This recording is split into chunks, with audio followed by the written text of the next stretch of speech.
Son yıllarda ülkemizde eğitim alanında, demokrasi alanında çok güzel, özlenilen gelişmeler sağlandı. Fakat maalesef ilkokullarda okutulan andımızın kaldırılması hep ötelendi, ertelendi. Eğitim Bir Sen camiası olarak yıllardır bu andın kaldırılmasıyla ilgili taleplerimizi her türlü platformda, toplantıda dile getirmemize rağmen ve hatta bu talebimizi yüksek sesle dile getirdiğimiz için de mahkemelerde yargılanmamızla beraber halen daha biz bu talebimizi dile getiriyoruz. Çünkü bize göre andımız bir dayatmadır. Andımızın okutulması tek tipleştirmedir. Andımızın okutulması bir asimilasyonun işaretidir ya da uygulamasıdır. Bu nedenle bütün modern çağdaş ülkelerde olduğu gibi veya liselerde ve ortaokullarda olmadığı gibi, ki geçen sene ortaokullarımızda kaldırıldı.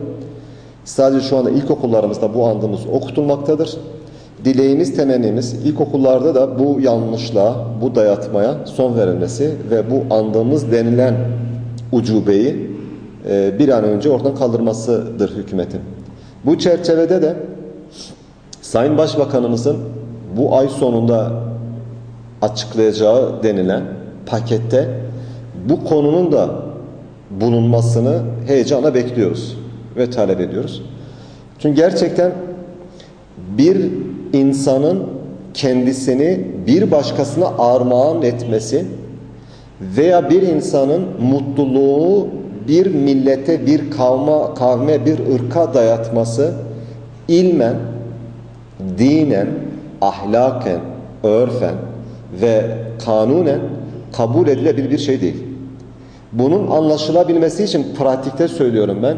Bugün örneğin Almanya'da yaşayan Türk çocuklarına her sabah okullarında ne mutlu Almanım diye söyletilmeye kalkışırsa muhtemelen kıyametler kopar. Bu nedenle birilerinin de bizi anlaması için, birilerinin de bizim duygularımızı fark edebilmesi için bence bu anlamda bizi düşünmesi lazım, bir rol değişmesi lazım ve bu nedenle de umuyoruz ve diliyoruz ki hükümetten beklentimiz bu and saçmalığına bir son verirler ve çocuklarımız bu dayatmadan kurtulmuş olur.